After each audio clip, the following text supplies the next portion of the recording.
So we're finally here. You know, Riverdale has been a pretty big deal for me in this channel. Like, everything started with my first Riverdale's a Mess video, you know? And from there, we've talked about lots of different TV shows and movies and a whole bunch of stuff. But now, it's finally time to take things back to where they all started. Now, I made like 7 videos all about Riverdale Season 2, so of course I recommend you go back and check those out. But here's a quick summary. Betty's dad was the Black Hood. Cheryl's dad has a twin that no one knew about. Archie gets framed by Veronica's dad for a murder of some guy who doesn't really matter anyway. And Veronica now owns Pop's Diner. So coming into Season 3, the story so far can be broken up into 2 main threads. You got Archie and Betty. So let's start with Archie.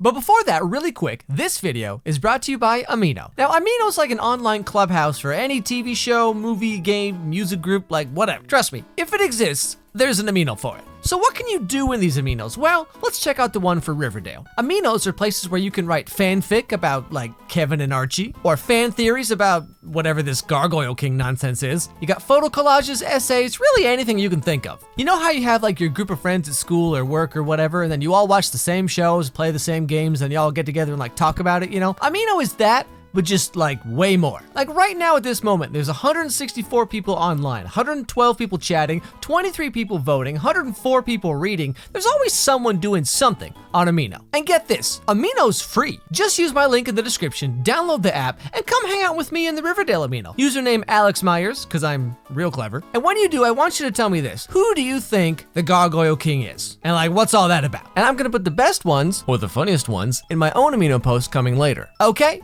Okay, back to the show. Archie's story starts in court, pleading his case against the crime he didn't commit. But as the process keeps going on, things aren't looking too good, you know? There you are. Hey, holding up, bud? Yeah, good, Jug. What were you thinking about just now? Are you gonna walk out of this courthouse a free man? No, I was just thinking like, can you believe all the stuff I did for you? Like, when do I even get out of this deal? A couple of free milkshakes here and there? Let me tell you, dating you is not worth it. The judge dismisses the jury so Archie can have at least one last weekend to himself. And of course, he spends it like this. Whatever Hiram's up to has nothing to do with the serpents or Riverdale High. Will do. You got it. Hey, boy, come have a look. Might be my best one yet. Well, how's it feel to be an honorary serpent? It was pretty savage, Jug. Okay, first of all, I think we all can agree that we should retire the word savage at this point. Like, it's just one of those words that's been ruined, you know? But more importantly, when did the show turn into Magic Mike? I mean, just the first episode, just right out the gate. Like, what are we even watching here? Hey, what you doing, Archie? Oh, just getting a tattoo. How about you? Oh, you know, just walking around with my cool abs. But like, really, the whole first episode, almost nothing really happens, but just abs. I mean, it's just Abs the musical. Say, Tom, how do we get more young people to watch our show? Simple, my boy. I'll show you how.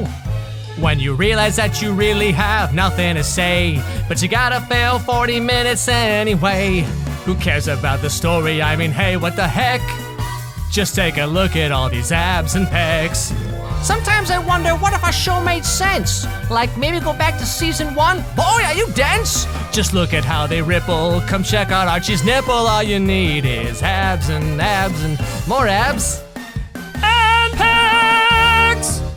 The episode ends with Archie taking a plea deal for 2 years in prison. You know, instead of the original punishment, being forced to sit through that singing episode from season 2 again. Which, like, I mean, real talk, I would plead guilty to just about anything to get out of that. Anyway, so while in prison, Archie organizes a friendly little football game with the ghoulies and the serpents all mixed in together so everyone can be best friends. But just before the game begins, you'll never guess what happens.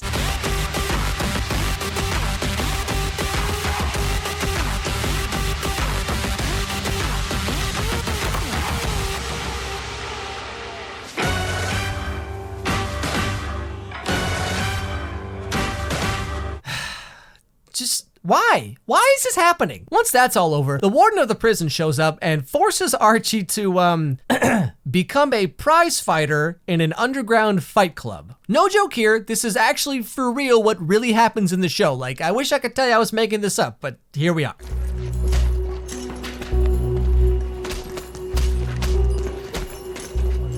Name's Baby Teeth. Baby Teeth? Who comes up with these names? All right, Archie, over here we got Tommy Screwloose, Mr. Big, and over there that's Jimmy Five Elbows. And that's basically where Archie's story ends up. Like, he fights in a fight club now because, I mean, of course he does. Are you kidding me? I mean, clearly this is the most obvious direction for this character. Now, the other major plot thread so far is Betty. But like Betty though, right? She had all the Black Hood, chick, Twitch streaming stuff last season, so I'm sure nothing interesting is gonna happen here, right?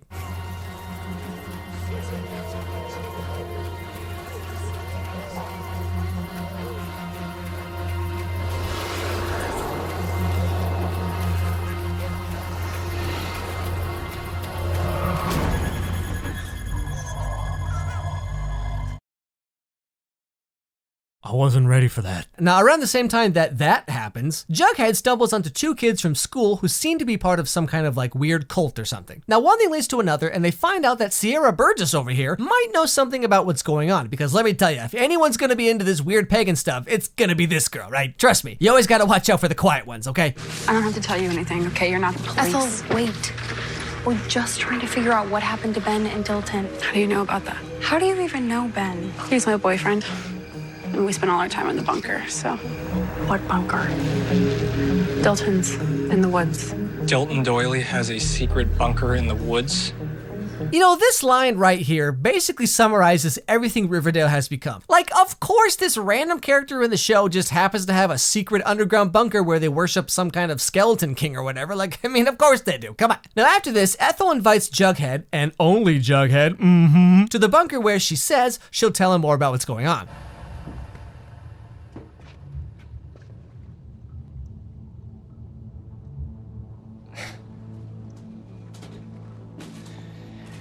Ethel?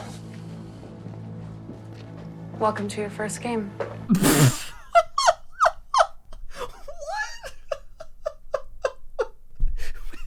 Welcome to my lair.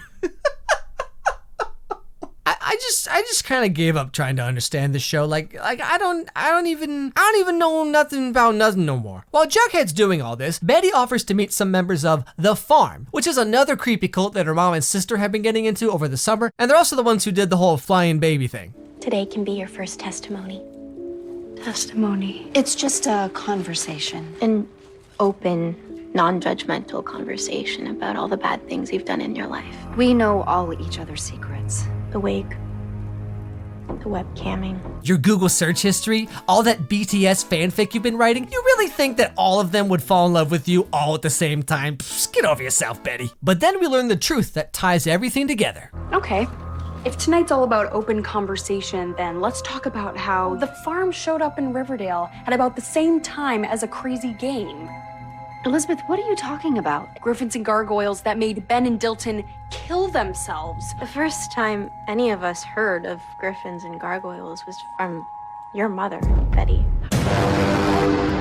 You know, Betty really just can't catch a break, can she? Like, first her brother, then her mom, then her dad, now her mom again. Like, that's a lot to put up with. I mean, you know, I thought my life was over when my mom chaperoned homecoming one year. Now, flashing sideways back to Jughead, he plays the game, he gets the player's manual from Ethel, which he hopes will explain what all this stuff is, you know? But that night, Jughead's dad throws it in a fire, telling him how it's evil and he shouldn't even look at it. You know, it's kind of funny because, like, my parents reacted the same exact way when they found all my Sailor Moon manga in, like, 5th grade. No son of mine's gonna be a weeb. However, the next day, everyone at school finds a copy of the manual in their locker, which I guess means something to someone. Oh, and by the way, while all this stuff is going on, Veronica spends all her time making a speakeasy in the basement of Pop's diner. Who even asked for this? Just to summarize, Archie is forced to become a prize fighter in a secret fight club. Betty and Jughead are investigating a secret tabletop game that brainwashes kids, and Veronica's just over here like, who's ready for mocktails? Like, I don't even know how much more I can even say about this, because like, it's just, I was hoping that season 2 would be thought of more as kind of like a offbeat Ripple or something, like, you know, someone just got a little over their head, or someone's maybe doing a little too much George Lucas, you know what I'm saying? But like, they're just diving in head first. I mean, as long as there's a musical number in every episode, like, hey, no one's gonna notice. So, however this ends up going, just buckle up and hold on to something, cause looks like we're in for a ride on this one. Big announcement, everybody. We got a whole new line of Riverdale merch in the store, and you're not gonna wanna miss this, okay? Trust me. We got Southside Serpent sweatshirts, we have transparent phone cases, we have hard phone cases, we have the Southside Serpent hoodie, Southside Serpent Letterman jacket, Southside Serpent women's t-shirts, we got earrings, we got Riverdale High School sweatshirts, we got a bunch of Riverdale pins, put them on your backpack, put them on your jacket, whatever. We got dog tags, we got charm bracelets, we got a whole bunch of Riverdale stickers, you could, you know, put them on your book, put them on your face, I don't know, whatever. We got some women's Southside Serpent top and pants like athletic set. We got some cool Riverdale bracelets. We even have Jughead's hat, okay? We're serious over here. We have temporary tattoos. You can pretend like you're Archie in prison or whatever. We got lanyards. We got Pop's chocolate shop necklace. We have this cool like 50s style kind of classic t-shirt available. And the last thing, okay, we got Betty and Veronica friendship iPhone cases. You know, it's like you and your friend have the cases. It forms one picture, you know, that kind of thing. Link is in the description below. There's a whole bunch of different varieties, different colors that aren't even shown here. So you go to the website. I guarantee you'll find something that you like, okay? So don't miss it. Hey everybody, thanks for watching. You know, coming into season 3, like, I was hoping it was gonna be good. Obviously here on this channel, you know, I like to kind of poke fun at stuff and be like, what the heck or whatever, but like, I was kind of hoping that they were gonna go back to a little more simple, focused kind of vision. But then of course the trailer started coming and everyone's talking about, there's flying babies and you're just like, okay, all right. It's not what I signed up for, but here we are all the same. So like, you know, like, I was fully planning on being like, hey, season 3 is good now, guys. I was trying to be optimistic, but just right from the first episode, I was just like, okay, nope, not at all.